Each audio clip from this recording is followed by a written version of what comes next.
Ibnu Khaldun bukan sekadar seorang sejarawan. Ia adalah pemikir besar yang melampaui zamannya, mengurai hukum-hukum sosial, ekonomi, dan politik dengan ketajaman yang luar biasa.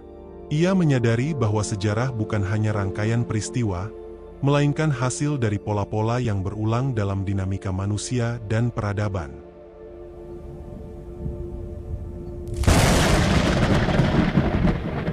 Dalam karya monumentalnya, Muqaddimah, Ibnu Khaldun menyuguhkan sebuah gagasan bahwa masyarakat memiliki siklus. Seperti makhluk hidup, mereka lahir, tumbuh, mencapai puncak, lalu menurun dan akhirnya runtuh. Tapi, apa yang menyebabkan naik turunnya sebuah peradaban? Menurutnya, semua berawal dari semangat solidaritas, atau asabiyah. Sebuah kelompok yang bersatu karena ikatan darah, keyakinan, atau nilai bersama, akan mampu menaklukkan tantangan dan membangun kekuatan politik. Namun saat kekuasaan diraih, kekompakan itu perlahan luntur. Kemewahan mulai mengikis semangat perjuangan. Generasi penerus tumbuh dalam kenyamanan, bukan dalam kerja keras. Maka peradaban pun melemah dari dalam. Penting bagi kita untuk merenungkan konsep ini. Apakah kita sebagai individu dan bangsa sedang berada dalam fase perjuangan atau kemunduran? Apakah kita sedang menguatkan asabiyah, atau justru sedang sibuk membangun tembok antar sesama? Ibnu Khaldun juga membongkar bagaimana ekonomi dan moral masyarakat saling berkaitan. Ia mengingatkan bahwa pajak yang terlalu tinggi justru mematikan semangat kerja. Ia menyadari bahwa pemerintah yang rakus akan menghancurkan fondasi ekonomi masyarakat. Sebaliknya, jika kekuasaan digunakan untuk mendukung produktivitas dan keadilan, maka masyarakat akan tumbuh sejahtera dan makmur. Apa yang dikatakannya ratusan tahun lalu kini terbukti berulang. Ketika penguasa hanya memikirkan keuntungan pribadi, ekonomi rakyat tersendat. Ketika kerja keras tidak dihargai dan korupsi merajalela, maka kepercayaan publik runtuh. Namun ketika pemimpin bijak, adil, dan dekat dengan rakyatnya, kemajuan pun menjadi mungkin. Ibnu Khaldun juga menekankan pentingnya ilmu. Bagi dia, ilmu bukan hanya alat untuk mencapai status, tapi cahaya yang menuntun arah perjalanan peradaban. Ketika masyarakat menghargai ilmu, lahirlah inovasi. Ketika ilmu diremehkan, maka takluklah bangsa itu oleh kebodohannya sendiri.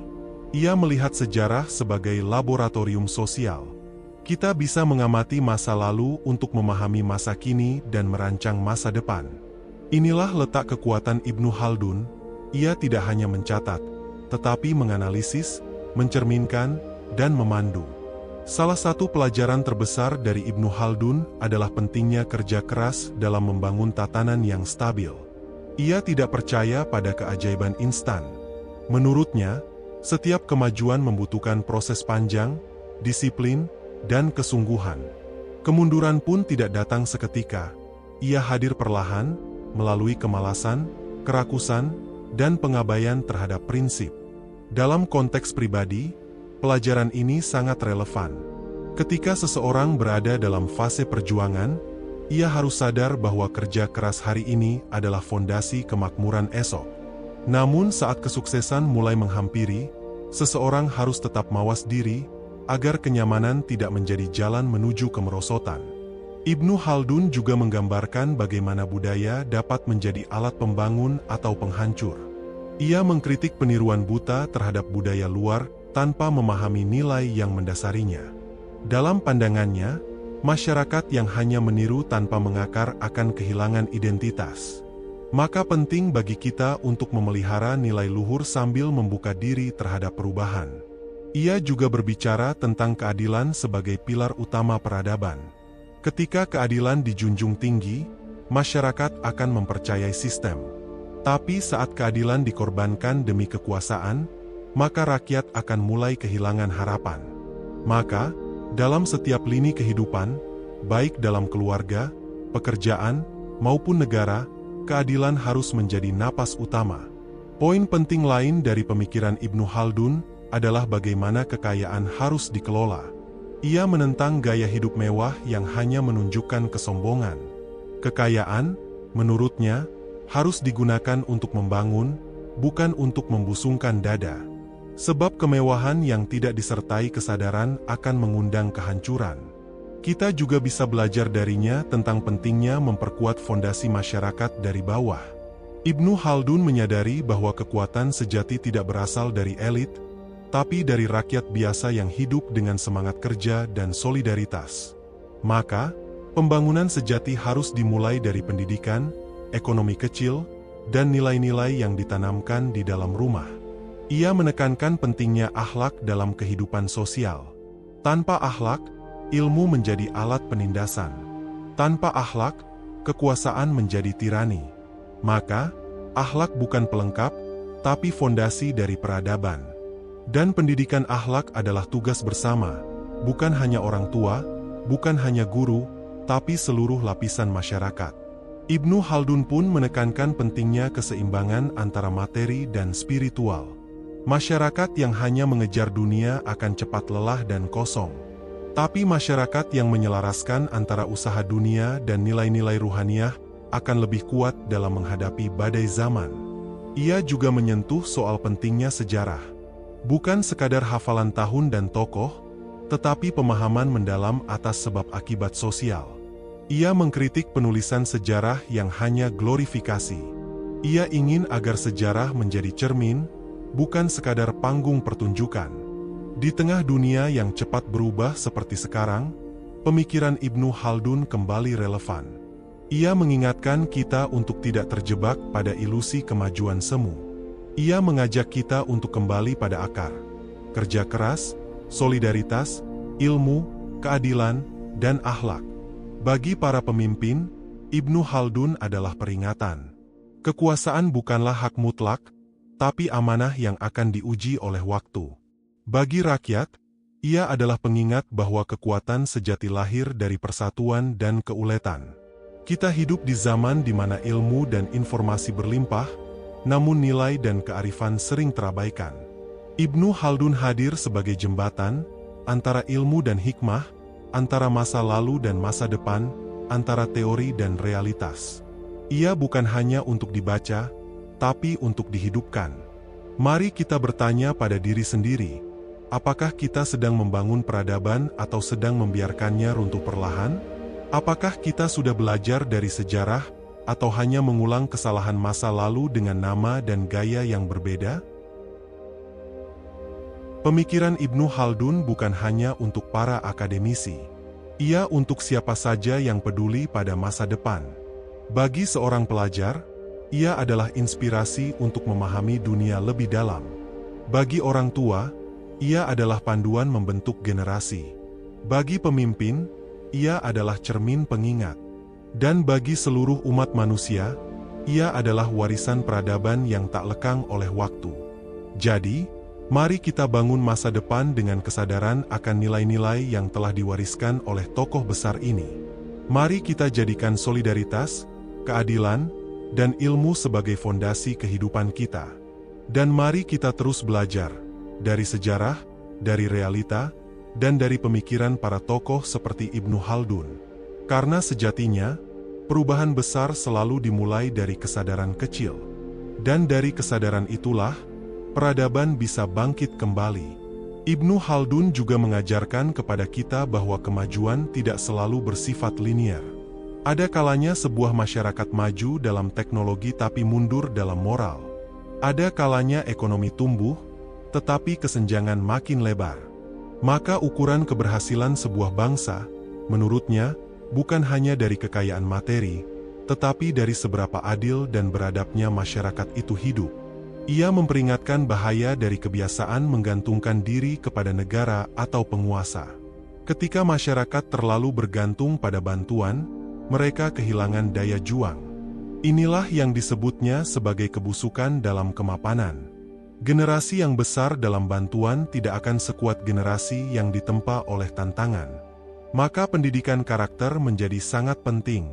Bukan hanya mengajarkan angka dan huruf, tetapi juga menguatkan mental, membangun ketahanan jiwa, dan menanamkan rasa tanggung jawab. Ibnu Khaldun percaya bahwa peradaban yang hebat dimulai dari individu yang kuat dan berintegritas. Ia juga menyinggung bagaimana kota-kota besar bisa menjadi simbol kehancuran bila tidak dijaga. Di sana, manusia menjadi sibuk mengejar status, lupa pada nilai. Gaya hidup boros, persaingan tidak sehat, dan keinginan untuk terlihat hebat seringkali menjauhkan manusia dari hakikatnya. Maka kita dituntut untuk hidup sederhana, tapi bermakna. Bukan tentang seberapa mewah hidup kita, tetapi seberapa bermanfaat kita bagi orang lain. Dalam dunia kerja, ajaran Ibnu Khaldun bisa menjadi pedoman. Ia menekankan pentingnya profesi, keahlian, dan kontribusi nyata. Ia tidak mengagungkan kekayaan instan, tapi memuliakan orang yang bekerja dengan tangan dan pikirannya.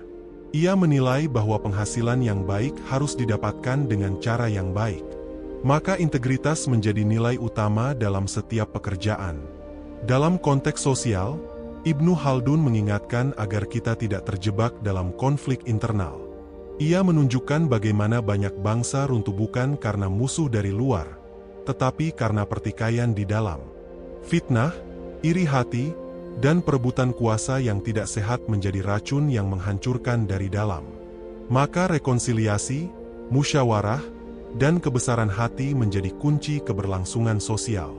Ia tidak memuja masa lalu secara buta, tetapi mengambil pelajaran darinya. Baginya, sejarah adalah guru yang paling jujur. Ia tidak akan pernah berbohong, tapi kita sering enggan mendengarnya. Maka tugas kita bukan hanya mencatat sejarah, tetapi menjadikannya bahan bakar untuk bergerak ke depan. Ibnu Khaldun menekankan pentingnya waktu. Menurutnya, bangsa yang tidak menghargai waktu akan selalu tertinggal. Karena waktu bukan sekadar menit dan jam, tetapi momentum dan peluang. Maka mari kita bertanya, sudahkah kita menggunakan waktu kita untuk sesuatu yang bermanfaat? Atau masih kita sia-siakan dalam kesia-siaan yang tampak menyenangkan tapi kosong makna? Dalam kehidupan spiritual, meski ia adalah seorang ilmuwan dan politisi, Ibnu Khaldun tetap menjadikan iman sebagai fondasi. Ia tidak memisahkan antara ilmu dan agama, karena baginya keduanya saling melengkapi. Ia percaya bahwa ilmu tanpa iman bisa menyesatkan, dan iman tanpa ilmu bisa stagnan.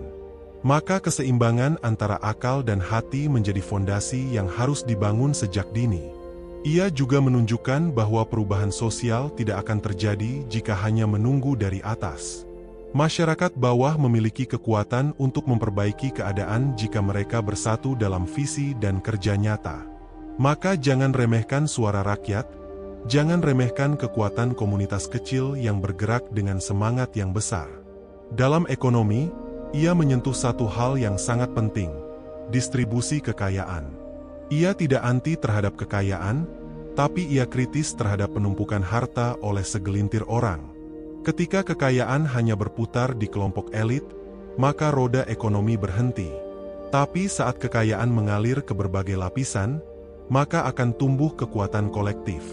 Maka, zakat, sedekah, dan sistem ekonomi yang adil bukan sekadar ajaran moral, tapi mekanisme sosial yang sangat strategis. Ibnu Khaldun tidak membatasi gagasannya hanya untuk orang Arab atau Islam. Ia menulis bagi seluruh umat manusia. Ia memahami bahwa persoalan kemanusiaan bersifat universal. Keadilan, ilmu, kerja, solidaritas, dan nilai luhur adalah milik semua bangsa. Mari kita jadikan ajaran Ibnu Khaldun bukan hanya sebagai wacana akademis, tapi sebagai pedoman hidup. Di tengah dunia yang sering membingungkan ini, ajarannya adalah kompas yang menuntun kita menuju arah yang lebih bermartabat. Mungkin kita bukan raja, bukan ilmuwan besar, bukan negarawan. Tapi kita adalah manusia yang memiliki tanggung jawab terhadap keluarga, masyarakat, dan masa depan generasi. Dan tugas itu hanya bisa dijalankan dengan wawasan, ketekunan, dan kepekaan terhadap nilai-nilai luhur. Saat ini, banyak orang mencari jalan keluar dari krisis moral, krisis ekonomi, krisis identitas. Jawabannya mungkin bukan terletak pada teknologi terbaru, tetapi pada kebijaksanaan lama yang kita lupakan. Salah satunya adalah warisan pemikiran Ibnu Khaldun. Bayangkan jika setiap orang mulai memahami sejarah bukan sekadar hafalan, tapi cermin. Bayangkan jika pemimpin bangsa membaca Mukodimah sebelum memutuskan kebijakan. Bayangkan jika para pendidik mengajarkan nilai-nilai perjuangan, solidaritas, dan tanggung jawab seperti yang ditanamkan Ibnu Khaldun.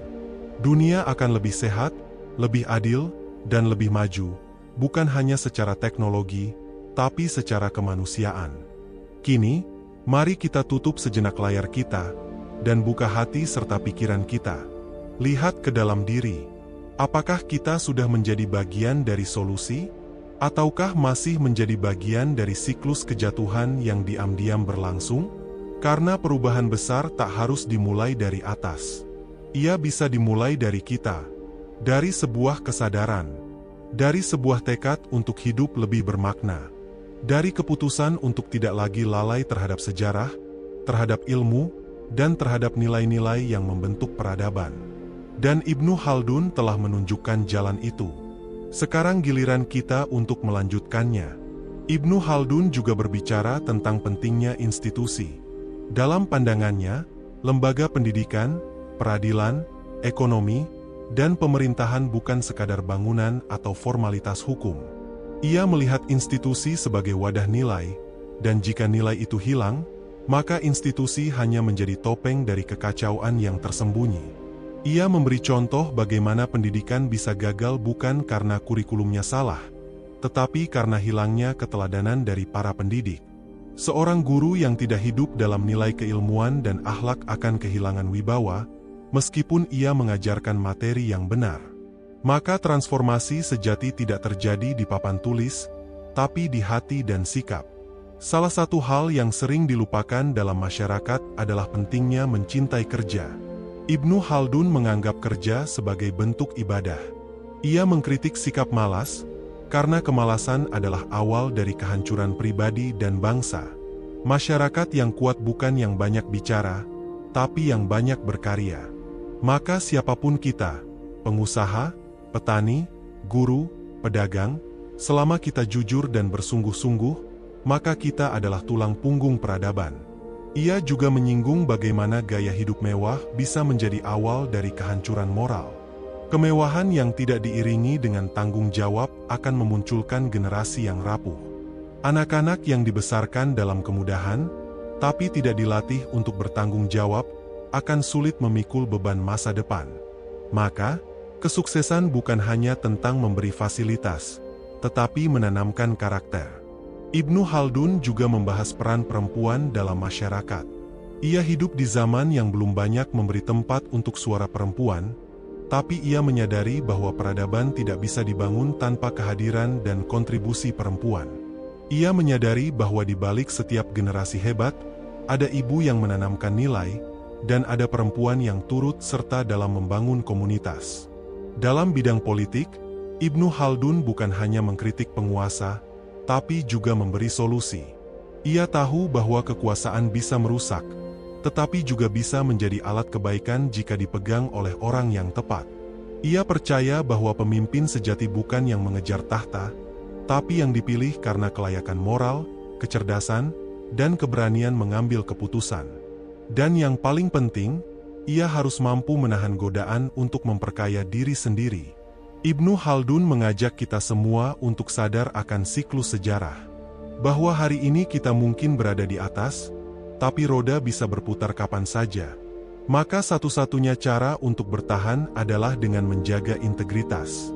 Bukan hanya secara pribadi, tapi secara kolektif sebagai masyarakat. Ia juga membedakan antara ilmu yang murni dan ilmu yang digunakan hanya untuk mengejar keuntungan dunia. Ilmu yang murni adalah ilmu yang mengangkat derajat manusia, menyembuhkan luka sosial, dan memperbaiki kehidupan bersama. Tapi ilmu yang dijual demi kekuasaan atau popularitas justru akan merusak tatanan. Inilah yang membuat Ibnu Khaldun menjadi tokoh istimewa.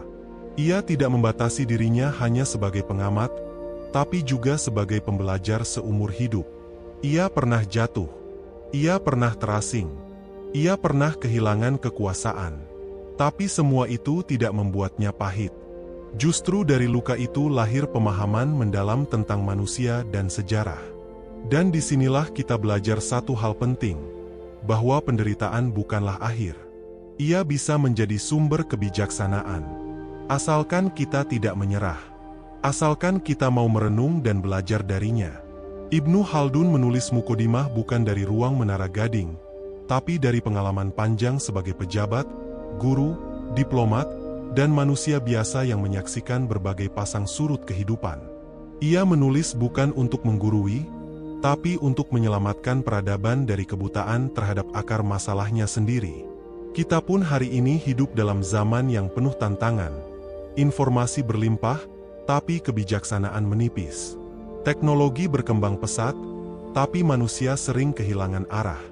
Dalam situasi ini, pemikiran Ibnu Khaldun adalah lentera. Ia tidak memberi jalan pintas, tapi ia menunjukkan arah. Jika hari ini kita merasa negara sedang tidak adil, jangan hanya mengutuk. Kita bisa mulai dari membangun keadilan dalam keluarga, dalam lingkungan kerja, dan dalam komunitas. Jika hari ini kita melihat generasi muda kehilangan arah, mari kita hadir sebagai pembimbing, bukan sekadar pengkritik. Jika hari ini kita mengeluhkan kemunduran sosial, mari kita perbaiki dengan memberi contoh, bukan hanya opini. Karena perubahan tidak akan datang dari keluhan, tapi dari tindakan yang didasari ilmu dan kesadaran. Ibnu Khaldun telah memberikan peta jalan. Kini semua tergantung pada kita, apakah kita mau bergerak mengikuti peta itu, atau tetap berjalan dalam lingkaran yang sama, mengulangi kesalahan yang sama, dan mengharapkan hasil yang berbeda. Tidak ada yang lebih menyakitkan bagi sejarah selain ketika ia diabaikan. Dan tidak ada yang lebih menyedihkan bagi generasi sekarang selain ketika mereka gagal belajar dari generasi sebelumnya. Maka, mari kita akhiri naskah ini bukan dengan titik, tapi dengan tekad. Tekad untuk menjadi manusia yang hidup dalam kesadaran sejarah. Tekad untuk menjadi bagian dari solusi, bukan sekadar saksi. Tekad untuk menghidupkan kembali warisan pemikiran Ibnu Khaldun dalam tindakan kita sehari-hari, dalam cara kita belajar, bekerja, memimpin, dan mencintai kehidupan. Karena sejatinya, setiap generasi punya pilihan, membiarkan peradaban jatuh, atau menjadi generasi yang mengangkatnya kembali. Jika kita renungkan lebih dalam, ajaran Ibnu Khaldun mengajak kita untuk tidak semata melihat sejarah sebagai deretan kejayaan masa lalu. Ia mengajak kita menyelami denyut nadi kehidupan manusia, bagaimana semangat tumbuh, bagaimana kekuasaan muncul, bagaimana kemalasan menyusup, dan bagaimana keruntuhan terjadi bukan karena serangan musuh, tetapi karena kelalaian sendiri. Kita hidup di zaman yang berbeda, dengan teknologi yang belum pernah ia bayangkan. Tapi nilai-nilai yang ia wariskan tetap relevan. Kita masih melihat negara yang korup, masyarakat yang terpecah, ekonomi yang timpang, dan generasi muda yang bingung mencari jati diri. Maka tugas kita bukan hanya mengagumi Ibnu Khaldun sebagai tokoh sejarah, tetapi menjadikannya sebagai pelita bagi kehidupan modern. Ia seakan berpesan bahwa peradaban yang kuat bukan dibangun dari gedung-gedung tinggi atau senjata canggih, tetapi dari nilai-nilai di dalam hati manusia. Kejujuran, kerja keras, solidaritas, ilmu, dan keadilan adalah bahan bakunya. Tanpa itu semua, apapun kemajuan yang tampak dari luar hanya akan menjadi ilusi. Dan ia juga menyadarkan kita bahwa kejatuhan itu tidak tiba-tiba. Ia adalah proses. Dimulai dari hilangnya kepercayaan, rusaknya etika, munculnya kesenjangan, tumbuhnya kesombongan, lalu diakhiri dengan kehancuran yang pelan namun pasti. Jika kita jeli melihat dunia hari ini, mungkin kita sedang berada di salah satu fase itu. Tapi belum terlambat. Belum terlambat untuk menghidupkan kembali semangat asabiyah, bukan dalam arti sempit kesukuan, tetapi semangat kebersamaan. Kita bisa mulai dengan hal kecil, saling menghargai, saling menolong, membangun komunitas yang saling menguatkan, dan menciptakan ruang-ruang dialog yang jujur dan terbuka. Ibnu Khaldun juga menyeratkan bahwa peradaban tidak akan bertahan jika hanya dibangun oleh satu orang. Ia adalah hasil dari kerja kolektif. Maka siapapun kita hari ini, guru, pelajar, orang tua, pemimpin komunitas, atau pemilik usaha kecil, kita punya peran. Kita punya andil. Kita adalah bagian dari mozaik besar yang disebut masyarakat. Jika kita semua menjalankan peran kita dengan jujur dan penuh tanggung jawab, maka bangsa ini akan kuat dari akar. Tapi jika kita memilih diam, menghindar, atau hanya menyalahkan, maka sejarah akan kembali menulis bab yang sama seperti masa lalu, kejatuhan demi kejatuhan. Satu hal yang sangat penting dari Ibnu Khaldun adalah kepercayaannya pada pendidikan. Ia percaya bahwa pendidikan yang baik bisa menyelamatkan peradaban. Tapi pendidikan bukan hanya soal kurikulum. Pendidikan adalah soal keteladanan, proses pembentukan jiwa, dan penyampaian nilai-nilai luhur. Jika kita ingin bangsa ini kuat, mulailah dari pendidikan. Ajarkan anak-anak untuk berpikir kritis, mencintai ilmu, menghormati sesama, dan mengenali sejarahnya. Ajarkan mereka bahwa mereka adalah pewaris tanggung jawab, bukan sekadar penikmat fasilitas. Dan kepada para pemimpin, baik dalam skala kecil maupun besar, pesan Ibnu Khaldun jelas, kekuasaan adalah ujian. Semakin tinggi posisi kita, semakin besar tanggung jawab yang kita pikul. Maka jangan sampai kita menjadi penyebab keruntuhan bangsa, hanya karena rakus, lalai, atau sibuk membungkus keburukan dengan pencitraan. Mari kita ambil sejenak waktu untuk bertanya kepada diri kita sendiri. Jika Ibnu Khaldun hidup hari ini, apa yang akan ia katakan tentang kita? Tentang negara kita? Tentang generasi kita? Apakah ia akan melihat kita sebagai bangsa yang sadar akan sejarah? Atau sebagai bangsa yang sedang mengulangi kesalahan peradaban sebelumnya? Apakah ia akan melihat kita sebagai manusia yang menjunjung ilmu? Atau sebagai mereka yang lebih suka sensasi dan kebisingan kosong? Apakah ia akan melihat masyarakat yang adil dan bersatu? Atau masyarakat yang tercerai-berai oleh ego dan fanatisme? Semua itu bukan sekadar pertanyaan retoris. Itu adalah cermin. Cermin yang memantulkan siapa kita sebenarnya. Bukan siapa yang kita klaim, tapi siapa yang kita jalani setiap harinya. Kita bisa menunggu perubahan dari orang lain, dari sistem, dari pemerintah, dari nasib. Tapi Ibnu Khaldun mengajarkan, perubahan dimulai dari kesadaran. Dan kesadaran dimulai dari ilmu. Ilmu yang benar akan membawa kepada amal. Amal yang benar akan membentuk karakter. Dan karakter yang kuat akan melahirkan masyarakat yang kokoh. Maka mari kita hidupkan kembali nilai-nilai Ibnu Khaldun bukan di ruang seminar, tapi di meja makan keluarga, di ruang kelas, di tempat kerja, di setiap interaksi sosial. Karena disitulah peradaban sebenarnya dibentuk, di tengah kehidupan nyata, bukan di lembaran kertas. Dan jika suatu saat bangsa ini kembali bangkit, kita tahu bahwa kebangkitan itu bukan hasil keajaiban, tapi hasil dari kesadaran yang tumbuh perlahan, dari jiwa-jiwa yang bertekad menghidupkan nilai-nilai kebenaran. Ibnu Khaldun pernah berkata, sebab-sebab kehancuran peradaban adalah ketika tujuan kekuasaan tidak lagi untuk menegakkan keadilan, tetapi untuk melayani hawa nafsu dan kepentingan pribadi. Semoga kita bukan termasuk yang melanjutkan pola kehancuran itu, tapi menjadi mereka yang, dalam diam dan kerja nyata, menyusun kembali batu bata peradaban, satu demi satu. Mari kita ingat satu hal penting, tidak ada bangsa yang lahir besar. Semua dimulai dari kesadaran kecil yang dirawat, dari nilai yang dijaga, dari kepercayaan yang ditanam, dan dari kerja keras yang dilakukan terus-menerus. Ibnu Khaldun menunjukkan bahwa sejarah bukan ditentukan oleh siapa yang paling kuat secara fisik, tapi oleh siapa yang paling teguh menjaga nilai. Sebuah bangsa bisa bertahan di tengah badai jika rakyatnya jujur, jika pemimpinnya adil, jika ilmunya dihidupkan, dan jika solidaritasnya kokoh. Tapi bangsa yang besar secara materi, namun runtuh secara moral, tak ubahnya bangunan megah yang rapuh di dalam. Ia juga mengajarkan bahwa setiap zaman memiliki tantangannya sendiri, dan setiap zaman membutuhkan manusia-manusia yang siap menjawab tantangan itu. Bukan dengan keluhan, bukan dengan nostalgia kosong, tapi dengan tanggung jawab dan tindakan nyata. Maka, jadilah manusia zaman ini yang tidak hanya hidup dalam arus, tapi mengarahkan arus itu menuju kebaikan. Kita hidup di era digital, era informasi, disrupsi, dan kebisingan. Tapi justru di tengah kebisingan itu, kita lebih membutuhkan ketenangan berpikir seperti Ibnu Khaldun. Ketika semua orang bicara, kita perlu orang-orang yang berpikir. Ketika semua berebut pengaruh, kita perlu orang-orang yang menebar hikmah. Inilah saatnya kita menyalakan kembali api kesadaran. Bahwa apapun profesimu, kamu bisa menjadi bagian dari kebangkitan. Seorang guru yang mengajarkan nilai kejujuran kepada muridnya sedang membangun peradaban. Seorang pedagang yang menolak korupsi sedang memperjuangkan keadilan.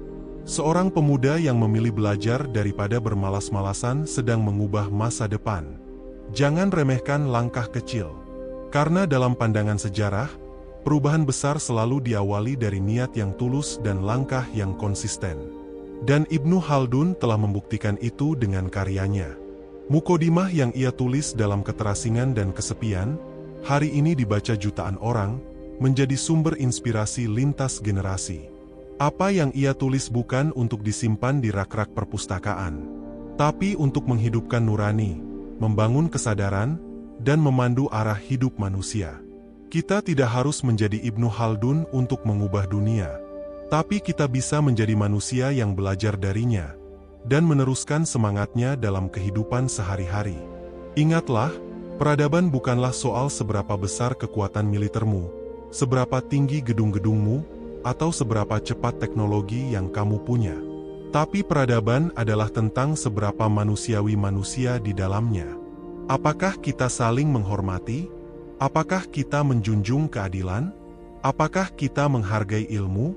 Apakah kita bersungguh-sungguh bekerja dan berkarya? Apakah kita mendidik generasi dengan akhlak dan pemikiran yang sehat? Jika ya, maka kita sedang berjalan di jalan peradaban. Jika tidak, maka kita sedang menggali lubang untuk masa depan yang suram. Maka hari ini, ajak dirimu untuk berhenti sejenak dari rutinitas. Tilik sejarah. Buka kembali buku-buku besar seperti Muqaddimah. Renungkan isinya, dan tanyakan pada dirimu sendiri, apa yang bisa aku lakukan hari ini untuk menyelamatkan nilai-nilai luhur yang mulai pudar? Mungkin jawaban itu sederhana: menjaga kejujuran, memperbaiki niat, memperdalam ilmu, membantu sesama, dan menolak segala bentuk penindasan. Tapi justru dari hal-hal sederhana itulah, pondasi bangsa dan peradaban dibangun. Inilah esensi pesan Ibnu Khaldun, bahwa sejarah bukan sekadar cerita masa lalu, tapi cermin masa kini dan pelita masa depan. Jika kita belajar dari sejarah, kita akan bijak menata hari ini. Jika kita menata hari ini dengan nilai dan ilmu, maka kita telah mewariskan masa depan yang lebih baik untuk anak cucu kita. Dan ketika anak cucu kita kelak bertanya, apa yang kalian lakukan saat dunia sedang goyah? Kita bisa menjawab, kami tidak diam. Kami membaca. Kami berpikir. Kami bergerak. Kami memilih jalan nilai. Karena itulah jalan yang pernah ditempuh oleh Ibnu Khaldun. Dan kini, saatnya kita melanjutkannya. Mungkin kita hidup di zaman yang berbeda dari Ibnu Khaldun. Kita tidak lagi menunggang kuda di padang pasir, tidak lagi mencatat sejarah dengan tinta di atas kulit kambing. Tapi kegelisahan yang ia suarakan masih terasa, masih nyata. Kita masih melihat masyarakat yang terbelah, kekuasaan yang disalahgunakan, generasi muda yang kehilangan arah, dan ilmu yang dijual murah demi popularitas. Kita masih melihat orang-orang yang sibuk membangun citra, tapi lupa membangun karakter. Kita masih menyaksikan bangsa-bangsa yang tumbuh dalam kemewahan tapi perlahan terjerembab dalam kehampaan. Ibnu Khaldun telah memberi kita peta, tapi peta itu tak berarti jika tak ada yang mau berjalan. Maka pertanyaannya hari ini bukan lagi, apa yang salah dengan dunia? Tapi, apa yang bisa aku perbaiki dalam diriku sendiri? Karena sesungguhnya, perubahan besar tidak dimulai dari panggung kekuasaan, tapi dari hati yang tersentuh, dari pikiran yang tercerahkan, dari jiwa yang tergerak untuk hidup dengan kesadaran. Kesadaran bahwa setiap tindakan kita, sekecil apapun, membentuk arah zaman. Saat kamu jujur di tempat kerja, kamu sedang membela keadilan. Saat kamu mendidik anakmu dengan cinta dan disiplin, kamu sedang membangun masa depan bangsa. Saat kamu memilih untuk tidak mengikuti arus yang merusak, kamu sedang berdiri di sisi sejarah yang benar. Ibnu Khaldun tidak menjanjikan kemajuan dalam semalam. Ia tidak menawarkan solusi instan. Tapi ia mengajarkan bahwa peradaban dibangun oleh mereka yang sabar dalam kebaikan, tekun dalam belajar, dan teguh dalam menjaga nilai. Dan hari ini, kamu adalah bagian dari mata rantai itu. Kamu bisa menjadi generasi yang mengulangi kesalahan sejarah, atau menjadi generasi yang menghentikannya. Kamu bisa menjadi orang yang diam dan pasrah, atau menjadi seseorang yang memutus siklus kemunduran, dengan kesadaran dan aksi kecil yang konsisten. Dan ingatlah, sejarah akan selalu mencatat. Tapi kamu yang menentukan, ingin dicatat sebagai apa? Sebagai penonton, atau pelaku perubahan? Sebagai orang yang ikut menyulut kebodohan? Atau sebagai pelita yang menyalakan kembali akal dan hati? Sebagai generasi yang mewariskan kehancuran? Atau sebagai generasi yang menanam kembali benih keadaban? Ibnu Khaldun pernah hidup dalam dunia yang penuh gejolak, intrik politik, dan ketidakadilan. Tapi ia tidak memilih untuk menyerah. Ia tidak memilih untuk marah tanpa arah. Ia memilih untuk berpikir, merenung, menulis, memberi arah. Dan hari ini, lebih dari 7 abad kemudian, namanya masih hidup. Pemikirannya masih menjadi cahaya. Itulah kekuatan dari manusia yang hidup dengan kesadaran sejarah. Dan kamu pun bisa menjadi seperti itu. Mungkin bukan dengan menulis mukodimah, tapi dengan menjalani hidup yang berarti. Dengan menjadi manusia yang jujur, adil, berpikir dalam, dan bertindak dengan tujuan. Jangan tunggu perubahan datang dari orang lain. Mulailah dari dirimu. Dari ruang kecil tempat kamu tinggal. Dari relasi yang kamu bangun.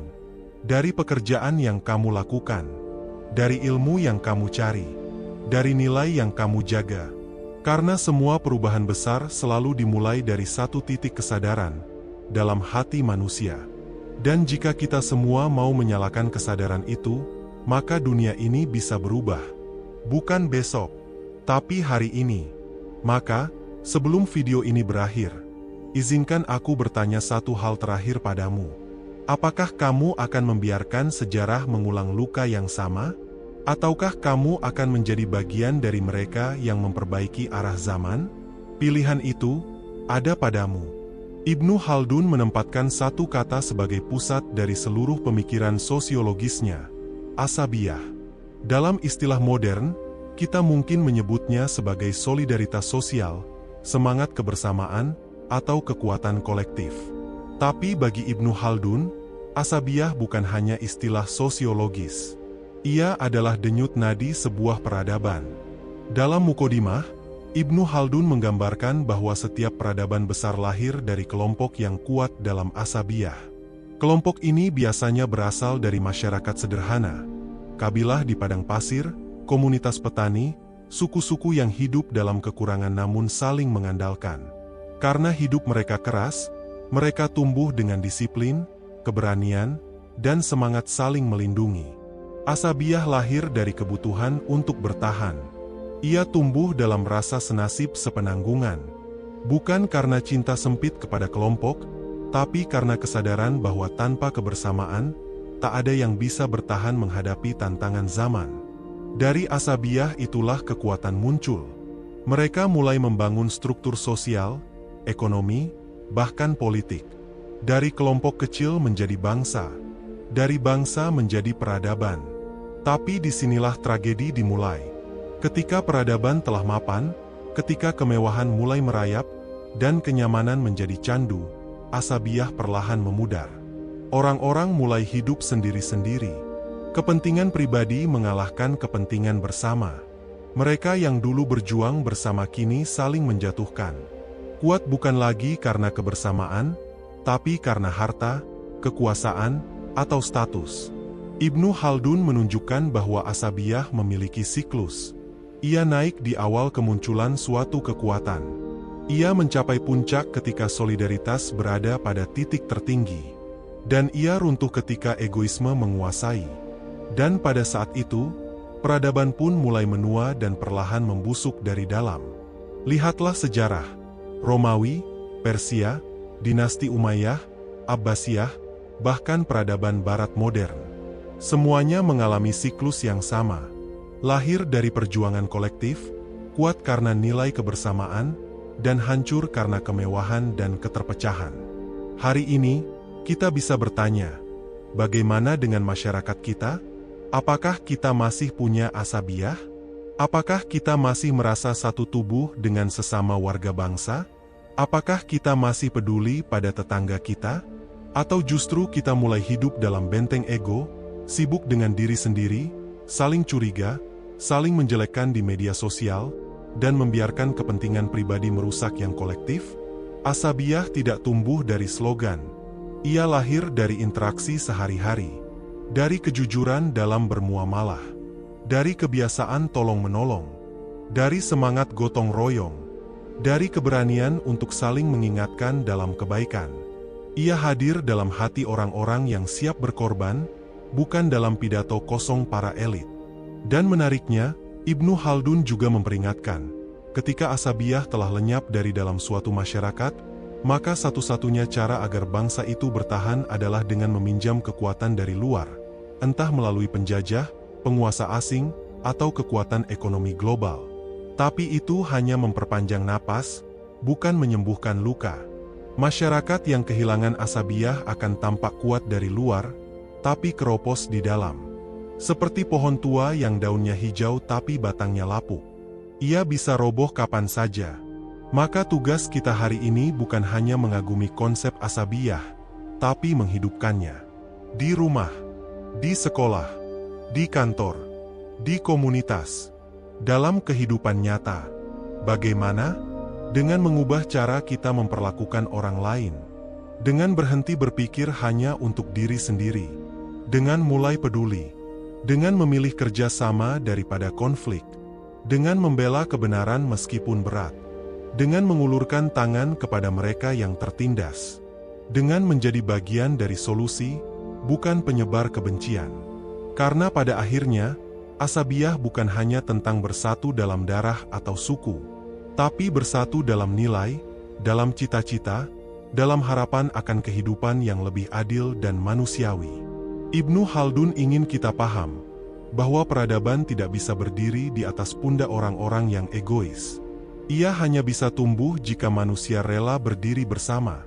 Dan saat kita kembali merawat asabiyah, kita bukan hanya menjaga masyarakat kita tetap hidup, kita sedang menulis babak baru dalam sejarah. Babak di mana manusia kembali menemukan jati dirinya sebagai makhluk sosial yang mulia. Dalam Muqaddimah, Ibnu Khaldun menggambarkan peradaban seperti makhluk hidup. Ia lahir, tumbuh, mencapai puncaknya, lalu melemah dan mati. Seperti manusia yang melalui masa kanak-kanak, dewasa, lalu tua renta, begitu pula nasib sebuah bangsa. Ada 5 tahap yang ia jelaskan. Dan jika kita renungkan satu persatu, kita akan merasa seperti sedang membaca kisah bangsa-bangsa di dunia saat ini.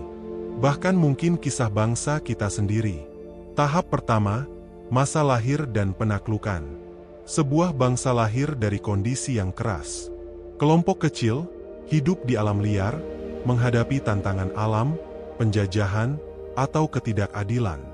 Mereka bertahan bukan karena kekayaan, tapi karena asabiyah, semangat kebersamaan. Mereka disiplin, keras terhadap diri sendiri, dan memiliki visi bersama. Pemimpinnya muncul dari tengah rakyat, bukan dari istana. Pemimpin adalah bagian dari perjuangan, bukan penonton dari kejauhan. Inilah masa ketika bangsa paling kuat, karena mereka memiliki tekad, kesadaran, dan keberanian. Tahap kedua, masa konsolidasi dan penataan. Setelah berhasil menaklukkan tantangan awal, mereka mulai membentuk struktur. Lahir sistem hukum, institusi, tentara, pendidikan, dan pemerintahan. Mereka mulai mengenal ilmu dan administrasi. Peradaban mulai tumbuh. Kota-kota dibangun. Ekonomi mulai bergerak. Tapi masih ada semangat pengorbanan. Namun di tahap ini, benih kemewahan mulai tumbuh. Dan inilah awal ujian. Tahap ketiga, masa kemewahan dan stabilitas. Di tahap ini, bangsa telah menjadi besar. Kekuasaan mapan. Rakyat hidup nyaman. Infrastruktur kuat. Ilmu berkembang. Seni dan budaya meriah. Para pemimpin mulai menikmati kursi mereka. Tapi dalam diam, perlahan, sesuatu mulai berubah. Asabiah yang dulu jadi kekuatan utama, mulai memudar. Rakyat tak lagi hidup bersahaja. Anak-anak tumbuh dalam kemewahan. Nilai-nilai pengorbanan hilang diganti dengan keinginan pribadi. Para pemimpin mulai merasa berhak menikmati hasil tanpa merasa harus berjuang. Inilah masa keemasan yang menipu. Stabil dari luar, tapi rapuh di dalam. Tahap keempat, masa kelemahan dan dekadensi.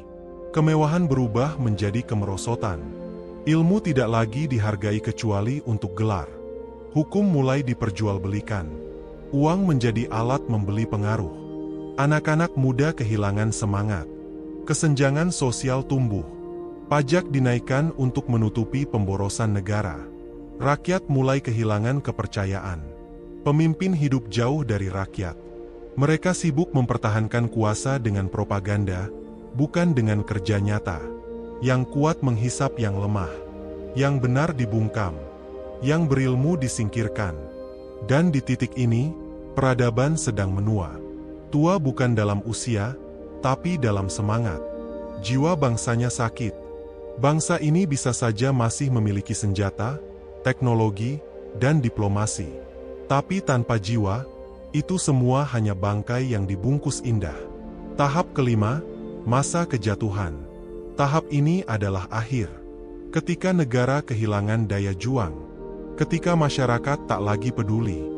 Ketika rakyat dan penguasa terpisah bagaikan dua dunia yang tak saling menyapa. Saat itu, bangsa menjadi lemah dan mudah dikalahkan. Musuh dari luar mungkin datang. Tapi sejatinya, kehancuran datang dari dalam. Peradaban tidak dikalahkan oleh musuhnya. Ia bunuh diri pelan-pelan karena kehilangan nilai yang dulu membuatnya bangkit. Inilah siklus yang ditulis Ibnu Khaldun. Dan ia berkata, setiap peradaban akan mengalami siklus ini, kecuali jika ia belajar dari sejarah dan menjaga nilai-nilai yang membuatnya kuat. Lalu, bagaimana dengan kita hari ini? Di mana kita berada dalam siklus itu? Apakah kita sedang berada dalam masa kebangkitan, atau tengah terjebak dalam kemewahan palsu? Apakah para pemimpin kita lahir dari rakyat dan bersama rakyat, atau hanya duduk di balik meja kekuasaan yang jauh dari suara nurani? Apakah rakyat saling membantu, atau saling menjatuhkan karena perbedaan suku, agama, atau pilihan politik? Apakah anak-anak muda kita masih punya semangat juang, atau sudah terperangkap dalam dunia maya yang penuh ilusi dan pelarian? Jawabannya, ada pada kita semua. Karena kita adalah bagian dari sejarah. Dan sejarah bukan sesuatu yang ditulis di museum. Ia hidup dalam pilihan kita hari ini. Setiap bangsa akan mengalami siklus itu. Tapi bangsa yang cerdas adalah yang mampu memutus siklus kehancuran sebelum terlambat. Dengan apa? Dengan kembali kepada nilai. Dengan membangun asabiah. Dengan memilih pemimpin yang benar. Dengan menumbuhkan ilmu dan kejujuran. Dengan melawan kesombongan dan konsumerisme. Dengan menjadi warga yang bertanggung jawab. Ibnu Khaldun tidak sedang meramal. Ia sedang mengajak kita untuk sadar bahwa nasib sebuah bangsa bukan ditentukan oleh musuh luar, tapi oleh pilihan rakyatnya sendiri. Dalam Muqaddimah, Ibnu Khaldun menuliskan sesuatu yang sangat mengejutkan, bahwa kemewahan adalah awal dari kehancuran. Sebuah bangsa tidak hancur saat miskin. Justru ia mulai runtuh ketika terlalu kaya, terlalu nyaman, dan terlalu dimanjakan oleh apa yang ia miliki. Ia menyebutnya tafahur wa tabadzir, bermegah-megah dan hidup boros. Inilah racun halus yang tak terasa, namun mematikan. Awalnya terlihat indah, rumah makin besar, makanan makin lezat, pakaian makin mewah, hiburan makin mudah diakses. Tapi di balik itu semua, sesuatu mulai hilang. Rasa syukur, ketahanan diri, semangat kerja, dan kesederhanaan yang dulu menjadi fondasi. Ibnu Khaldun tidak anti kemajuan. Ia bukan menolak kekayaan. Tapi ia memperingatkan bahwa kekayaan tanpa kesadaran akan berubah menjadi jebakan. Kemewahan membuat manusia lupa bahwa hidup ini bukan untuk dilayani, tetapi untuk melayani. Kemewahan membuat anak-anak tumbuh tanpa tantangan. Mereka tidak diajari untuk berjuang, hanya tahu meminta. Dan ketika generasi seperti ini menjadi dewasa, mereka tidak mampu memikul beban bangsa. Mereka mudah menyerah. Mereka hanya tahu hak, tapi tidak tahu tanggung jawab. Ibnu Khaldun menulis bahwa generasi pertama dari sebuah peradaban tumbuh dalam perjuangan. Mereka keras, disiplin, hemat, dan bersatu. Generasi kedua hidup dalam hasil perjuangan itu. Mereka mulai menikmati hasilnya. Masih ada semangat, tapi mulai melemah. Generasi ketiga adalah generasi kemewahan. Mereka tidak tahu bagaimana perjuangan dibangun. Mereka hanya tahu menikmati. Dan dari generasi inilah biasanya peradaban mulai roboh. Tidakkah kita melihat fenomena ini hari ini? Anak-anak muda banyak yang cenderung ingin hasil instan. Semua harus cepat, semua harus mudah. Budaya kerja keras mulai digeser oleh budaya viral. Mereka lebih ingin terkenal daripada berguna. Lebih suka tampil daripada berpikir. Lebih suka membeli daripada membangun. Padahal, bangsa yang besar tidak lahir dari kenyamanan. Ia lahir dari kerja keras. Dan kenyamanan tanpa kesadaran hanya akan menumpulkan daya juang. Lihatlah dunia hari ini. Negara-negara yang sedang mengalami stagnasi bukan karena miskin, tapi karena terlalu nyaman. Negara-negara yang dulu menjadi mercusuar ilmu dan kebudayaan kini mulai digerogoti oleh kemalasan struktural, birokrasi yang korup, dan generasi yang kehilangan identitas. Kemewahan bisa membutakan. Ia membuat seseorang merasa berhak atas segalanya, padahal ia belum tentu layak. Ia membuat manusia sombong, merasa tak perlu lagi belajar, tak perlu lagi berkorban. Bahkan seringkali, kemewahan membuat manusia lupa siapa dirinya. Ibnu Khaldun memberi peringatan tegas. Ketika pemimpin hidup terlalu mewah, rakyat akan hidup terlalu susah. Ketika penguasa hanya mengejar kenikmatan dunia, maka negara menjadi boneka dari sistem yang ia ciptakan sendiri, kosong dari nilai, hanya kulit tanpa isi. Maka, hari ini, pertanyaannya bukan, apakah kita makin kaya? Tapi, apakah kekayaan itu membuat kita makin sadar? Apakah kita masih mendidik anak kita untuk tahan banting? Apakah kita masih menghormati kerja keras, bukan hanya hasilnya? Apakah kita masih menjunjung tinggi kesederhanaan sebagai kekuatan, bukan sebagai simbol kemiskinan? Karena kekayaan yang tidak dikelola dengan nilai akan berubah menjadi penyakit. Ia melemahkan otot jiwa. Ia mematikan semangat gotong royong. Ia menciptakan jurang yang dalam antara si kaya dan si miskin.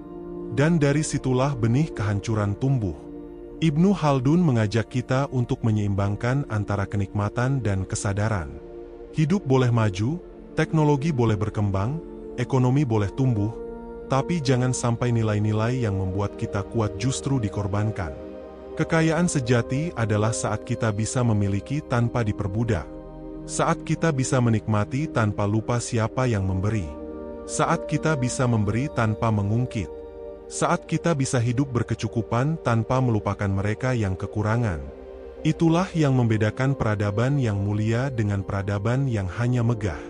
Ibnu Khaldun ingin kita tahu bahwa peradaban bukan hanya soal gedung tinggi atau ekonomi yang gemuk, tapi soal manusia di dalamnya. Apakah mereka hidup dalam kesadaran, atau hanya menjadi konsumen yang diseret arus? Karena bangsa yang hanya mengonsumsi tanpa mencipta, bangsa yang hanya menuntut tanpa memberi, bangsa yang hanya pamer tanpa berpikir, adalah bangsa yang sedang mempercepat kejatuhannya sendiri. Maka mulailah dari diri kita sendiri. Ubah cara kita memandang kemewahan.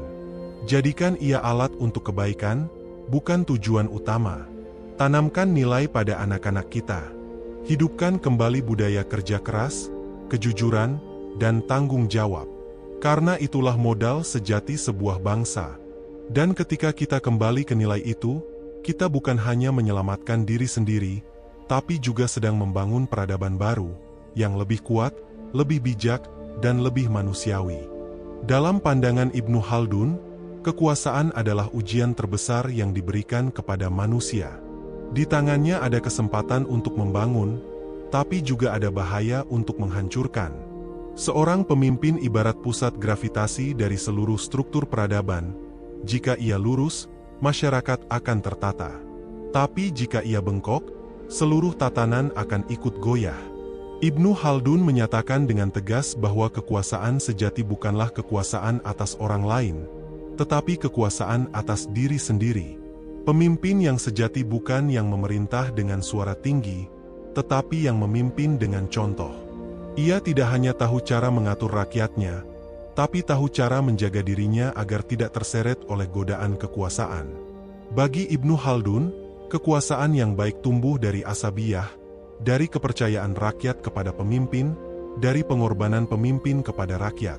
Tapi sayangnya, begitu kekuasaan bertahan terlalu lama, ia mulai berubah bentuk. Ia tak lagi jadi alat untuk menegakkan keadilan, tapi menjadi alat untuk mempertahankan kenyamanan pribadi. Kita bisa lihat ini dalam sejarah berkali-kali. Di awal, pemimpin muncul dari rakyat. Ia merasakan penderitaan rakyat. Ia tahu arti lapar, susah, dan perjuangan. Tapi setelah kekuasaan lama digenggam, setelah istana dibangun, setelah kemewahan merasuk, pemimpin mulai hidup dalam dunia lain. Dunia yang terpisah dari jeritan rakyat. Dunia yang penuh pujian palsu, laporan yang dimanipulasi, dan dinding-dinding tinggi yang memisahkan suara hati nurani. Ibnu Khaldun memperingatkan, pemimpin seperti ini tidak akan bertahan lama. Karena rakyat bukanlah budak. Mereka bisa diam, tapi mereka tidak buta. Mereka bisa sabar, tapi mereka tidak lupa. Dan sejarah menunjukkan, tidak ada pemimpin zalim yang berakhir indah. Dalam Muqaddimah, Ibnu Khaldun juga menyindir penguasa yang terlalu sibuk membangun istana megah, tapi membiarkan rakyat hidup dalam kelaparan dan ketakutan. Ia menyebutnya sebagai kebangkrutan moral, yang selalu menjadi tanda awal dari kebangkrutan negara. Lalu, bagaimana seharusnya seorang pemimpin? Bagi Ibnu Khaldun, pemimpin yang ideal adalah yang memiliki 4 ciri. 1. Adil, bukan hanya dalam hukum, tapi dalam perasaan, merasa bahwa penderitaan rakyat adalah juga penderitaannya. 2. Berilmu, karena tanpa ilmu, kekuasaan akan berubah menjadi alat kebodohan. 3. Rendah hati, karena kekuasaan bukan mahkota, tapi beban yang harus dipikul. 4. Visioner, mampu melihat jauh ke depan, bukan hanya sekadar memenangkan pemilu hari ini. Ia juga menegaskan bahwa pemimpin sejati tidak takut kehilangan kekuasaan.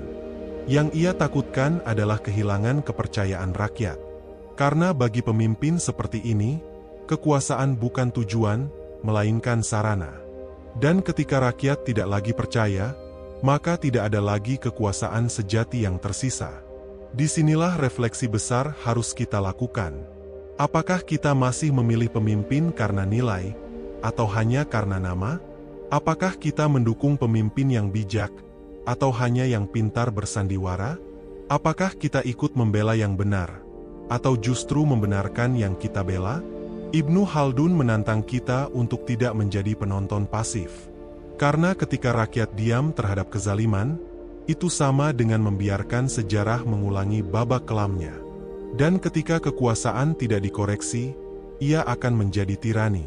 Kita tidak hanya butuh pemimpin yang kuat, tapi kita butuh rakyat yang cerdas, yang tahu kapan mendukung dan kapan mengingatkan.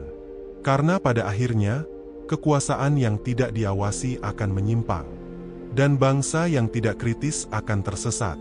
Dan jangan lupa, setiap dari kita adalah pemimpin. Paling tidak bagi diri sendiri, bagi keluarga, bagi komunitas kecil tempat kita hidup. Maka, apapun jabatanmu, renungkan. Apakah kekuasaan yang ada padamu hari ini telah kamu gunakan dengan adil? Atau telah kau ubah menjadi alat kesenangan pribadi? Pemimpin bukan hanya soal siapa yang duduk di atas, tapi siapa yang bersedia memikul beban untuk kebaikan bersama. Maka jadilah pemimpin seperti yang diimpikan oleh Ibnu Khaldun. Pemimpin yang tahu bahwa dunia ini fana, kekuasaan hanyalah titipan, dan sejarah akan mengadili siapa saja yang menyalahgunakan amanah.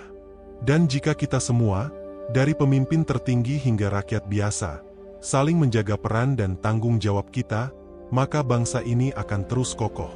Tapi jika kita hanya mengejar kekuasaan tanpa nilai, maka kita sedang mempercepat waktu kehancuran. Ibnu Khaldun telah memperingatkan kita dari 7 abad yang lalu. Sekarang, tugas kita bukan sekadar membaca peringatannya, tapi menjadikannya dasar untuk bertindak. Ibnu Khaldun meletakkan pendidikan sebagai jantung dari peradaban. Tanpa pendidikan, bangsa hanya akan menjadi kumpulan manusia yang hidup tanpa arah. Ia menyebut ilmu sebagai warisan para nabi, dan pendidikan sebagai sarana utama untuk menyebarkan warisan itu kepada generasi berikutnya. Tapi pendidikan yang dimaksud Ibnu Khaldun bukan sekadar hafalan. Bukan pula sekadar pengumpulan ijazah atau akreditasi. Ia berbicara tentang pendidikan yang mencerdaskan akal, membersihkan hati, dan menumbuhkan tanggung jawab sosial. Pendidikan yang melahirkan manusia, bukan hanya pekerja. Ibnu Khaldun dengan tegas menolak sistem pendidikan yang hanya mementingkan bentuk luar. Ia mengkritik para guru yang hanya mengajarkan teori tanpa menyentuh makna. Ia prihatin pada murid yang belajar hanya untuk lulus, bukan untuk hidup. Dalam pandangannya, pendidikan harus mengantarkan seseorang menuju kesadaran, bukan sekadar pengakuan sosial. Dalam Muqaddimah, ia menulis, ilmu tidak akan bermanfaat jika tidak mengubah perilaku. Dan seseorang tidak disebut berilmu hanya karena banyak hafalan, tapi karena ia paham makna dan tahu cara mengamalkannya. Inilah kritik tajam, dan sangat relevan dengan zaman kita hari ini. Berapa banyak orang yang memiliki gelar tinggi, tapi tidak punya etika? Berapa banyak sekolah dan universitas dibangun, tapi justru mencetak manusia yang kehilangan arah? Berapa banyak anak-anak yang cerdas dalam nilai ujian, tapi bingung saat dihadapkan dengan persoalan hidup? Ibnu Khaldun memperingatkan bahwa jika pendidikan hanya dijadikan industri, yang dinilai dari akreditasi, gelar, dan gengsi, maka hasilnya adalah generasi kosong yang hidup dari kebanggaan semu. Sebaliknya, pendidikan yang baik adalah yang membangun jiwa, yang membentuk karakter, yang mengajarkan berpikir kritis dan empati, yang menumbuhkan keberanian untuk membela kebenaran, dan yang menanamkan rasa tanggung jawab untuk memperbaiki keadaan. Ia juga memperhatikan proses belajar. Ibnu Khaldun percaya bahwa ilmu tidak bisa diberikan sekaligus. Ia menekankan metode bertahap, al-tadarruj fi al-ta'allum. Anak-anak perlu waktu untuk memahami, bukan dipaksa menghafal banyak hal dalam waktu singkat. Menurutnya, terlalu banyak tekanan dalam belajar justru bisa mematikan rasa ingin tahu alami dalam diri anak. Dan inilah yang sering luput dalam sistem pendidikan modern. Kita sering terburu-buru, ingin anak cepat bisa, ingin siswa cepat nilai tinggi, ingin lulusan cepat bekerja. Padahal pendidikan adalah proses panjang. Ia bukan lomba cepat-cepatan, tapi perjalanan menumbuhkan manusia yang utuh, akal, hati, dan tindakannya. Ibnu Khaldun juga menjelaskan bahwa pendidikan bukan hanya tugas guru atau sekolah, tapi juga tanggung jawab negara dan masyarakat. Ia menekankan bahwa negara yang mengabaikan pendidikan sedang menggali kuburnya sendiri. Karena tanpa ilmu, tidak akan ada teknologi. Tanpa karakter, tidak akan ada keadilan. Tanpa pendidikan, tidak akan ada masa depan. Lalu, bagaimana dengan kondisi pendidikan kita saat ini? Apakah kita benar-benar sedang mendidik generasi masa depan? Atau hanya sedang mencetak manusia untuk memenuhi pasar tenaga kerja? Apakah kita mengajarkan nilai dan makna? Atau hanya angka dan prosedur? Apakah guru masih menjadi sosok mulia yang membimbing dengan hati? Atau hanya menjadi alat sistem yang dibebani administrasi dan angka? Pertanyaan-pertanyaan ini harus kita renungkan bersama. Karena masa depan bangsa ditentukan oleh seperti apa kita mendidik anak-anak hari ini. Dan pendidikan bukan hanya di sekolah. Ia ada di rumah, di jalan, di tempat kerja, di media sosial. Setiap orang dewasa adalah pendidik. Setiap tindakan kita dilihat dan ditiru. maka kita semua punya tanggung jawab. Ibnu Khaldun mengajak kita untuk memuliakan ilmu, untuk menjadikan pendidikan sebagai prioritas. Bukan hanya dari sisi anggaran, tapi dari cara pandang. Ia ingin kita membangun budaya ilmu, di mana belajar bukan beban, tapi kebutuhan. Di mana diskusi menjadi bagian dari kehidupan. Di mana membaca dianggap mulia. Di mana guru dihormati bukan karena pangkat, tapi karena keteladanannya. Bangsa yang menghormati ilmu akan selalu tumbuh. Tapi bangsa yang memperlakukan pendidikan sebagai formalitas, hanya akan melahirkan manusia-manusia yang bingung menghadapi hidup. Maka mari kita mulai dari diri kita sendiri. Bacalah buku, renungkan makna. Ajarkan anakmu bukan hanya angka, tapi nilai hidup. Hormati guru, bahkan setelah kamu lulus.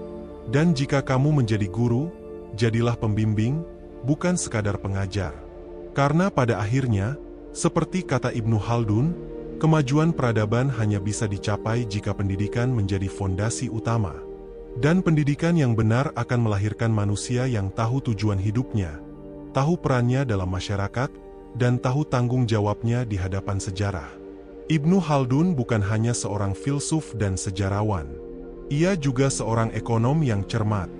Dalam Muqaddimah, ia menulis sesuatu yang mengejutkan untuk zamannya, dan bahkan masih membuat banyak ekonom hari ini tercengang, bahwa semakin tinggi pajak yang dikenakan oleh negara, semakin lemah produktivitas rakyat, dan semakin dekat negara itu pada kehancuran.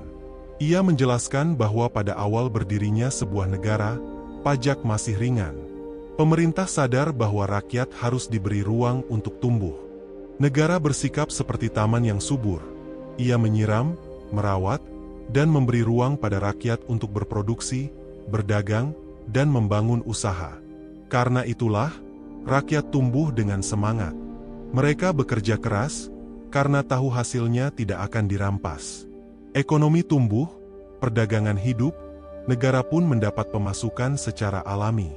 Namun seiring waktu, ketika penguasa mulai rakus, dan gaya hidup mewah mulai menjadi norma, negara membutuhkan dana yang lebih besar.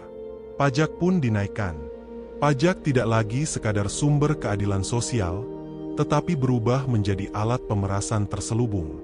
Rakyat mulai kehilangan motivasi untuk berproduksi. Semangat kerja tergantikan oleh ketakutan, bahkan kecurigaan terhadap negara. Ibnu Khaldun menyebut siklus ini sebagai kematian fiskal bertahap. Ketika pajak terlalu tinggi, rakyat mencari cara untuk menghindar. Mereka menyembunyikan harta. Mereka enggan menciptakan usaha baru. Mereka bahkan bisa memilih berhenti produktif, karena menganggap hasil kerja keras mereka tidak sebanding dengan apa yang harus mereka serahkan kepada negara. Dan lebih parahnya, ketika penerimaan negara mulai menurun akibat matinya ekonomi rakyat, para penguasa yang tidak paham akan menambah lagi beban pajak. Mereka berpikir dengan menaikkan persentase, pemasukan negara akan meningkat. Padahal yang terjadi justru sebaliknya. Ekonomi runtuh, kepercayaan hilang, dan negara perlahan menghancurkan dirinya sendiri dengan tangan mereka sendiri. Kita bisa lihat ini dalam sejarah banyak peradaban.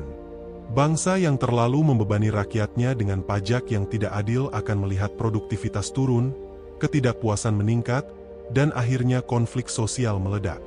Bukan karena musuh dari luar, tetapi karena kesalahan kebijakan ekonomi dari dalam.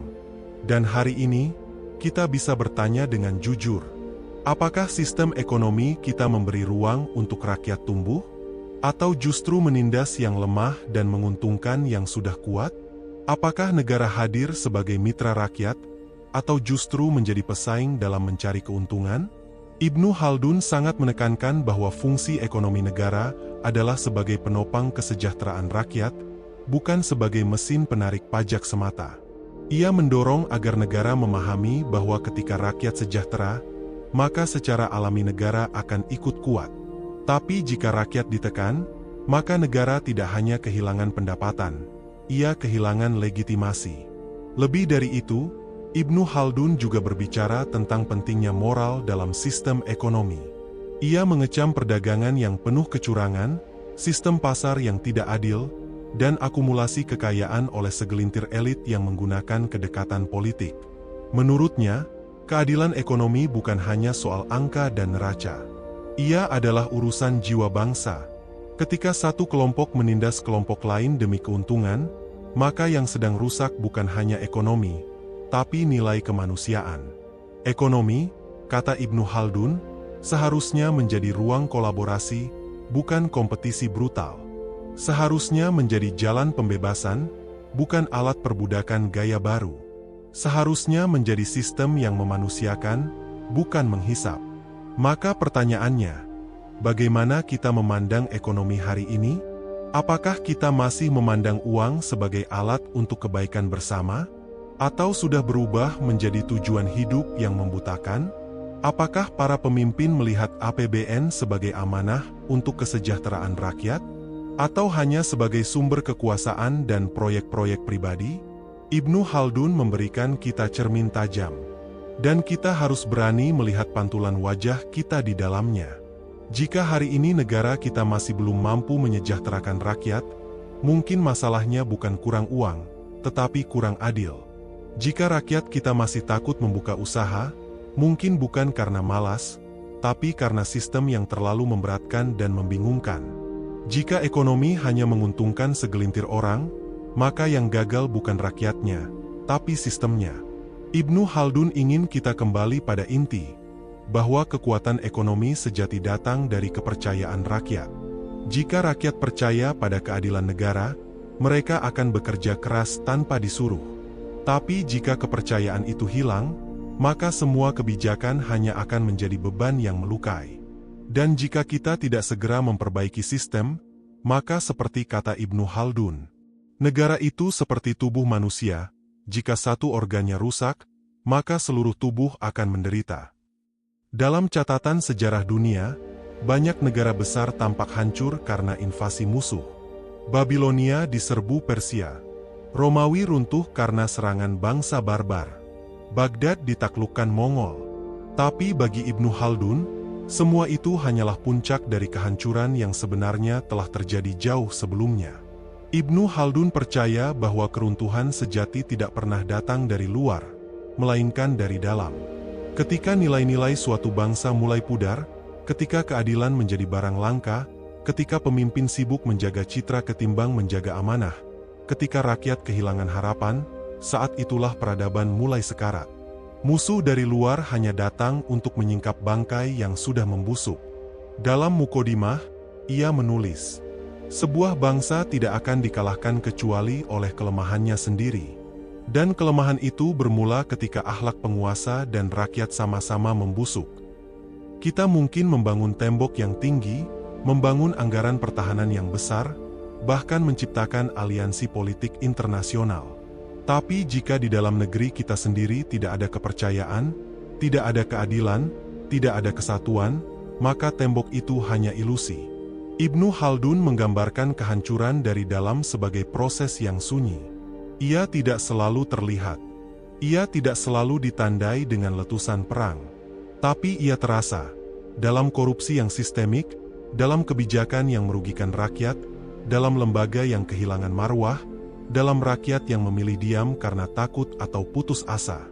Kita hidup di zaman di mana kehancuran sering disamarkan oleh pencitraan. Negara bisa terlihat kuat dari luar, ekonomi besar, kota modern, teknologi canggih. Tapi kekuatan sejati bukan itu.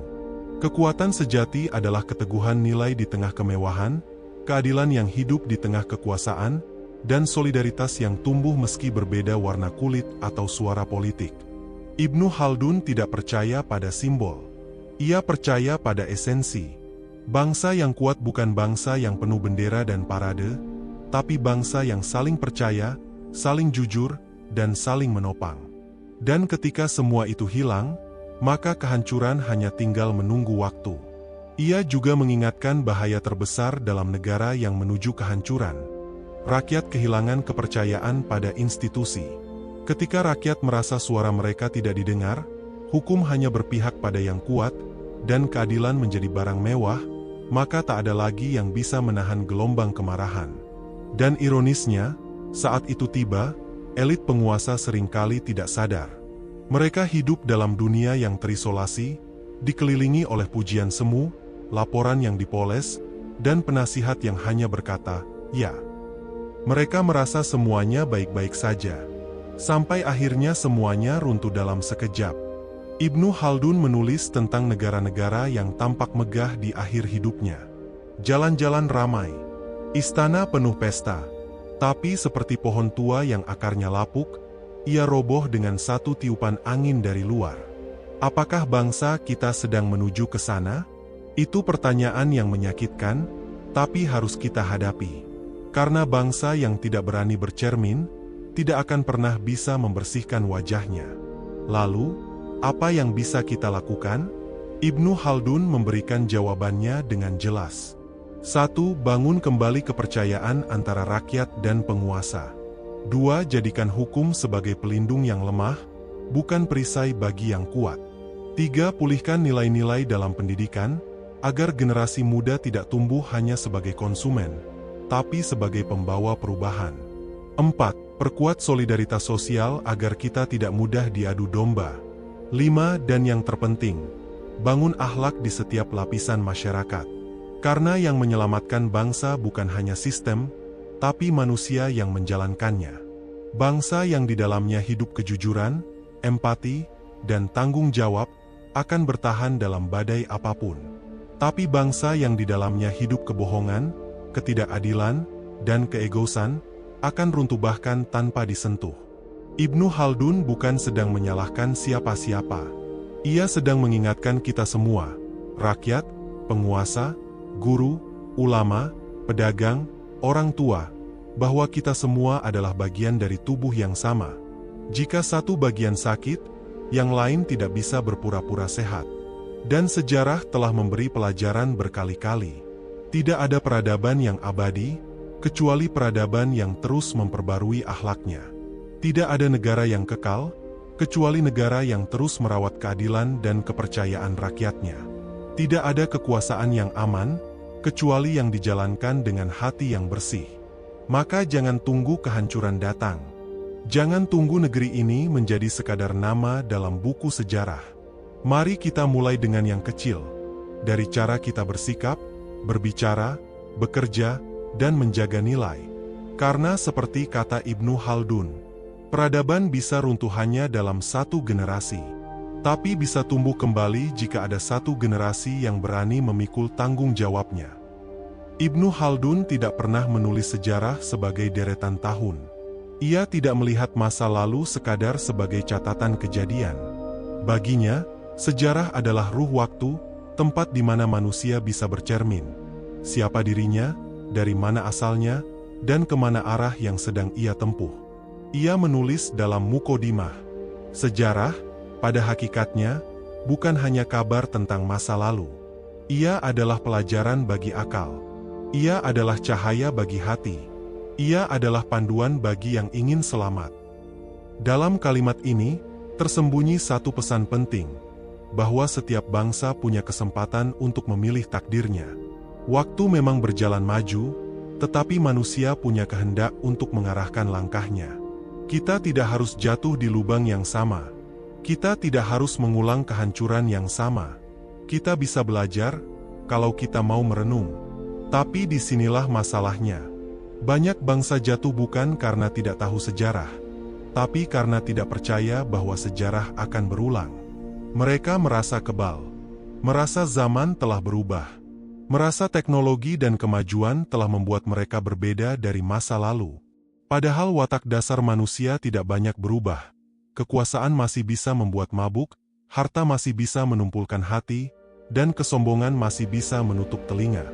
Ibnu Khaldun mengingatkan kita, kekuasaan adalah fitrah manusia, tapi jika tak dikendalikan oleh ilmu dan akhlak, ia akan melahap pemiliknya sendiri.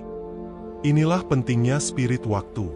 Kita harus tahu kapan harus berhenti, kapan harus berkaca, kapan harus berkata, "Cukup, kita sedang salah arah."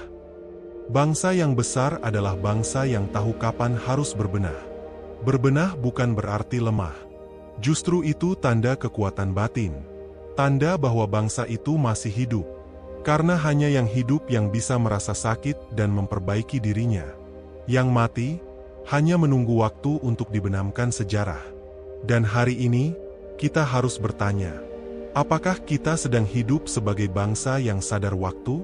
Ataukah kita sedang berjalan dalam kabut euforia kemajuan, tanpa tahu bahwa tebing ada di depan? Apakah kita mengira teknologi akan menyelamatkan semuanya? Padahal jika moral kita lumpuh, maka teknologi hanya mempercepat kehancuran.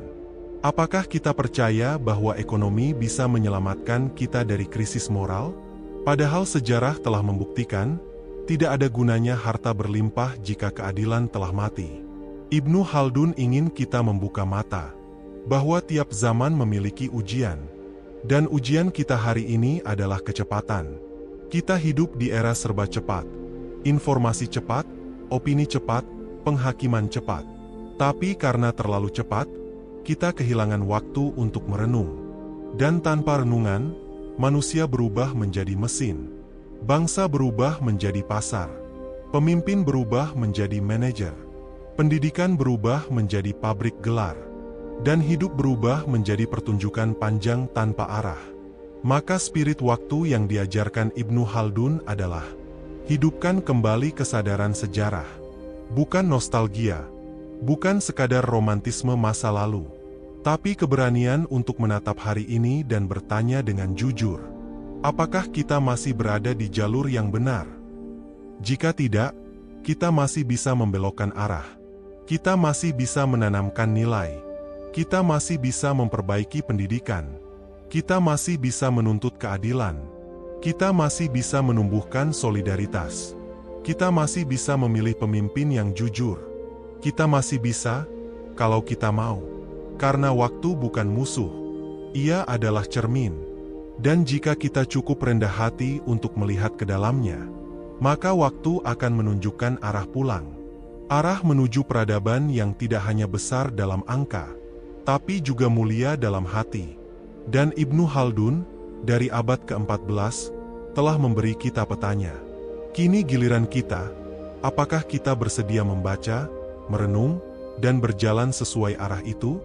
Setelah semua yang kita pelajari dari Ibnu Khaldun, tentang kekuasaan, ekonomi, pendidikan, keadilan, dan siklus sejarah, pertanyaannya kini bukan lagi, apa yang pernah terjadi, tapi, apa yang akan kita lakukan?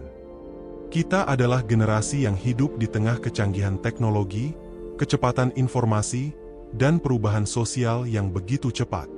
Tapi justru karena itu, kita juga berada di tengah pusaran tantangan besar. Disinformasi, ketimpangan, krisis moral, krisis iklim, dan kehancuran nilai. Dan disinilah peran kita diuji. Apakah kita akan jadi generasi yang hanya mewarisi kehancuran? Ataukah kita akan jadi generasi yang membalik arah sejarah? Ibnu Khaldun tidak menulis untuk masa lalunya saja. Ia menulis untuk kita. Untuk mereka yang hidup di masa depan dan masih peduli pada nilai. Karena beliau tahu, peradaban hanya bertahan jika ada generasi yang bersedia menjaganya. Menjadi penjaga peradaban bukan tentang gelar, bukan tentang pangkat, tapi tentang kesadaran bahwa setiap langkah kita hari ini sedang membentuk masa depan bangsa ini. Ketika kamu menolak suap, kamu sedang menjaga peradaban. Ketika kamu mengajar dengan hati, bukan hanya kurikulum, kamu sedang menjaga peradaban. Ketika kamu menanamkan nilai pada anakmu, kamu sedang menjaga peradaban. Ketika kamu menyebarkan pengetahuan, bukan hoaks, kamu sedang menjaga peradaban. Ketika kamu berdiri untuk keadilan, walau sendirian, kamu sedang menjaga peradaban. Peradaban tidak dibangun oleh satu orang besar, tapi oleh jutaan orang biasa yang memilih untuk tidak menyerah pada kesalahan yang sama. Ibnu Khaldun sudah memberi kita petunjuk, bahwa kemajuan adalah mungkin, dan kejatuhan adalah pilihan. Kita yang memilih, apakah ingin menjadi bagian dari generasi yang mengulang siklus kehancuran, atau menjadi titik balik kebangkitan. Dan titik balik itu dimulai dari hal kecil, dari ruang kelas, dari meja kerja, dari keluarga, dari media sosial, dari cara kita memperlakukan sesama manusia, dari cara kita memandang negeri ini. Apakah dengan cinta dan tanggung jawab? Atau hanya dengan sinis dan putus asa? Bangsa ini butuh penjaga nilai. Bukan hanya penjaga kekuasaan. Bangsa ini butuh pendidik sejati. Bukan hanya pengajar kurikulum. Bangsa ini butuh pemimpin yang tahu arah. Bukan hanya juru bicara kekuasaan. Dan semua itu tidak harus menunggu orang lain. Kitalah generasi itu. Generasi yang bisa membaca sejarah, bukan hanya untuk dikenang, tapi untuk dijadikan arah. Generasi yang tidak takut berubah, tapi juga tidak melupakan akar. Generasi yang tahu bahwa keadilan, ilmu, akhlak, dan solidaritas adalah pilar utama dari setiap bangsa yang ingin bertahan dalam waktu. Dan jika kita mampu menjaga itu semua, jika kita terus belajar dari pemikiran Ibnu Khaldun dan para pemikir besar lainnya, jika kita memilih menjadi pribadi yang berintegritas, bahkan ketika tak ada yang melihat, maka percayalah, sejarah akan menuliskan generasi ini sebagai generasi penentu. Bukan generasi pelupa, bukan generasi pengeluh, tapi generasi pembangun. Karena satu hal yang pasti, peradaban besar dimulai dari jiwa yang besar. Dan jiwa yang besar lahir dari mereka yang berani bertanggung jawab untuk masa depan yang belum terjadi. Terima kasih telah bersama dalam perjalanan panjang ini. Semoga kita bukan hanya menjadi penikmat ilmu Ibnu Khaldun, tapi menjadi pengamal dan penjaganya. Karena bangsa yang mencintai ilmu adalah bangsa yang takkan pernah punah. Dan generasi yang sadar sejarah adalah generasi yang akan menulis masa depannya sendiri, dengan cahaya, bukan dengan darah. Sampai jumpa di video selanjutnya.